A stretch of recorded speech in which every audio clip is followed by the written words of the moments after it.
भारत के इतिहास में आज भी उन पद चिन्हों की चमक है जो सम्राट अशोक ने छोड़े थे, जिन्होंने तलवार के बल पर नहीं बल्कि कर्म और करुणा के बल पर अपना सबसे बड़ा एम्पायर बनाया। एक बालक जो मिस्टीरियसली जन्मा, एक युवराज जो उपेक्षित रहा, एक योद्धा जो खून से हमेशा लिपटा रहा और एक सम्राट जो गिल्टी में तपता रहा। उसका जन्म मौर्य सम्राट बिंदुसार और रानी धर्मा के पुत्र के रूप में हुआ। धर्मा को किंगडम में कोई भी स्पेशल विजिबिलिटी हासिल नहीं थी क्योंकि वो क्षत्रिय वंश से नहीं थी। इसीलिए अशोक का बचपन बाकी राजकुमारों के बीच प्रतिस्पर्धा और रिजेक्शन से भरा रहा। अशोक के भाई अजीम और तिष्य भी उस समय के पॉपुलर राजकुमार थे, लेकिन अशोका में कुछ स्पेशल था। एक साइलेंट इनर स्ट्रेंथ, एक नेचुरल वॉर आर्ट, एक ग्रेट विजन की चिंगारी जो टाइम आने पर जलने वाली थी। बचपन से ही अशोक को शस्त्रों में इंटरेस्ट था।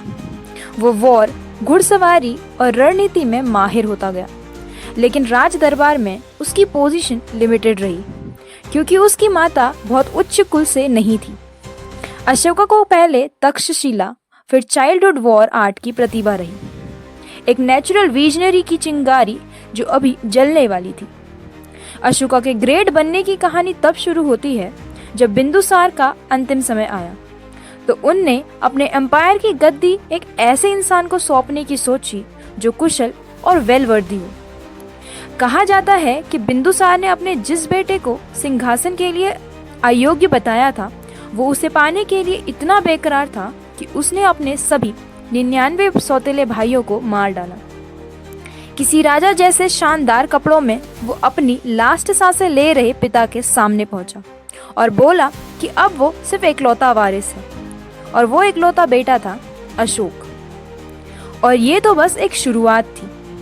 अशोका ने जो बेरहमी भरा तांडव शुरू किया वो बहुत डरावना था। जब अशोक के मंत्रियों ने उसे इस बार आदेश का पालन करने से हिचकिचाहट दिखाई कि महल के चारों तरफ मौजूद फलदार पेड़ों को काटा जाए तो उसका जवाब था कि ठीक है, तो तुम्हारे सर काट दिए जाएंगे। अशोका की क्रूएलिटी का कोई हिसाब नहीं था। उसने मंत्रियों के लिए एक महल बनाया था जिसमें बहुत खतरनाक टॉर्चर टेक्निक्स थी, जिससे लोग उसे हमेशा डर के रहते थे, जिसे नाम दिया गया अशोकाज हेल। अशोक का ये दमन चक्र यहीं पर नहीं रुका। अब वो अपने दादा द्वारा शुरू किए गए भारत के विजय अभियान पर निकल पड़े। साउथ में मौजूद कलिंगा अशोक से संधि करने को तैयार नहीं था।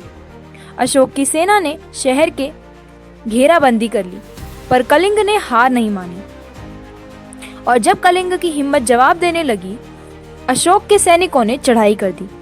अशोक अपनी जीत का हिसाब लगा ही रहा था कि तभी उन्हें एक इंसान सामने दिखाई नजर आता है जो अपने बेटे की मौत को लेकर अशोक से कहने लगा कि जरा इस बालक को अपने बल और बुद्धिमानी से दोबारा जीवित कर दो।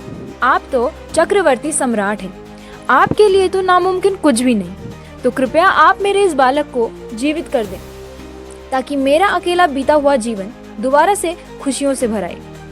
और यही वो पल था जब अशोका कोई ऐसा लगा कि वो अपनी जीत से भी खुश नहीं था। लड़ाई, और माना जाता है कि कलिंग की लड़ाई अशोक की लाइफ का टर्निंग पॉइंट था और यही वो पॉइंट था जहां से बेरहम, क्रूर और बेहद शक्तिशाली चक्रवर्ती सम्राट अशोक ने धर्म और बुद्धिज्म को अपनाया। जिस अशोका को पहले ब्रूटल अशोका कहा जाता था वो अब धर्म और इंसानियत के रास्ते पर चलता देख मानो एक पूरी जनरेशन ही उस बुद्धा के शिष्य को भगवान मानने लगी, जिसकी वजह से अशोक ने अपनी जिंदगी में पहली बार सोचा कि असली जीवन धर्म और करुणा में है। सम्राट अशोक और कलिंग युद्ध के बाद जीवन परिवर्तन। भारतीय इतिहास का एक ऐसा नाम है जो शक्तिशाली भी था, क्रूर भी था, लेकिन एक ऐसा भी था जिसने अपने जीवन में एक ऐसा बड़ा परिवर्तन किया जो उसे दुनिया का महान सम्राट बना गया। आपने ये नाम सुन लिया है, सम्राट अशोक मौर्य। अशोक ने अपने पिता बिंदुसार के बाद मौर्य वंश की गद्दी संभाली। वे एक बहुत ही सक्षम और कठोर शासक थे। शुरुआत के दिनों में अशोक को लोग चंड अशोका कहते थे, यानी कि ब्रूटल अशोका, क्योंकि उन्हें शासन में कठोर नियम, कठिन दंड और युद्ध प्रियता सब कुछ था। लेकिन अशोका की जिंदगी का असली टर्निंग पॉइंट था कलिंग युद्ध 261 बीसी के आसपास। कलिंग युद्ध एक खून से लथपथ इतिहास। आज का ओडिशा क्षेत्र उस समय एक स्वतंत्र और समृद्ध राज्य था। अशोका के लिए पूरे भारत का एक केंद्र में आना एक सपना था और इस सपने के बीच में सिर्फ एक बड़ा राज्य खड़ा था, कलिंग। अशोक ने अपनी शक्तिशाली मौर्य सेना के साथ कलिंग पर हमला कर दिया। इतिहास के अनुसार इस युद्ध में लगभग 1 लाख लोग मारे गए और 1.5 लाख बंदी बनाए गए और लाखों लोगों का घर घर उजड़ गया। युद्ध के बाद अशोका ने लाशों का ढेर देखा, नदियों को लहू से बहता देखा और प्रजा के चेहरे पर आंसू और दर्द महसूस किया। तब अशोका के मन में एक भारी प्रश्न जाग गया कि अगर जीत का मतलब इतना दुख देना है तो क्या ये जीत सही है? अशोक का अंतर्मानव जाग उठा। जीत के बाद भी अशोका के दिल को चैन नहीं मिला। वो सोचने लगा कि जो सम्राट अपनी प्रजा के सुख के लिए बना था, उसने उनकी जिंदगी बर्बाद कर दी। इसी गिल्ट और पश्चाताप ने उनके जीवन का दिशा बदल दी। जो अशोक पहले चंड अशोका थे, वही अशोक बाद में बने देवनाम प्रिय अशोका। प्रेम करने वाला, बुद्ध धर्म की शरण। अपने दर्द का उत्तर ढूंढा और उन्होंने बुद्ध धर्म को अपनाया। अहिंसा ही सबसे बड़ा धर्म है। प्रेम और करुणा से ही प्रजा का हृदय जीता जा सकता है। उन्होंने ये समझाया कि असली विजय अपने मन और विकार में होती है, ना कि दूसरों को मारकर। उन्होंने अपने जीवन को एक नई दिशा दी और दुनिया को पहले से शांति प्रिय शासकों में से एक बन गए। अशोका का सुधार और कार्यक्रम। कलिंगा के बाद अशोक ने कुछ बड़े कदम उठाए जो इतिहास में लिखे गए। पहला, धर्म स्तंभ और शिलालेख। अशोक ने अपने राज्य के अलग अलग क्षेत्रों में स्तंभ बनवाए, जिसमें उन्होंने शांति, दया, सत्य और प्रेम का संदेश दिखाया। ये स्तंभ आज भी भारत और नेपाल में खड़े हैं और उनमें लिखा गया संदेश अशोका का सबसे बड़ा विरासत है। प्रजा कल्याण। अशोक ने हॉस्पिटल्स बनवाए, रोड्स और सराय बनवाई।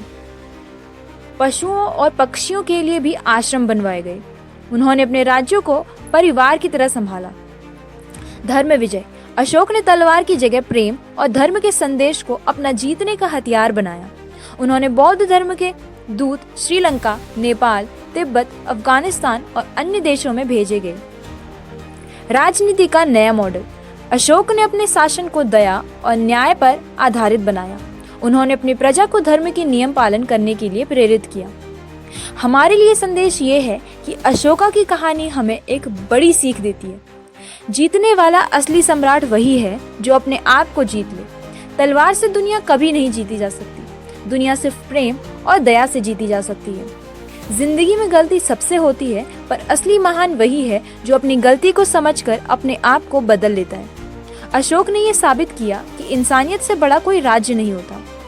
सम्राट अशोक की पहचान सिर्फ एक महान मौर्य सम्राट के रूप में नहीं है, बल्कि एक ऐसे व्यक्ति के रूप में है जिन्होंने तलवार से प्रेम की ओर अपना जीवन मोड़ लिया।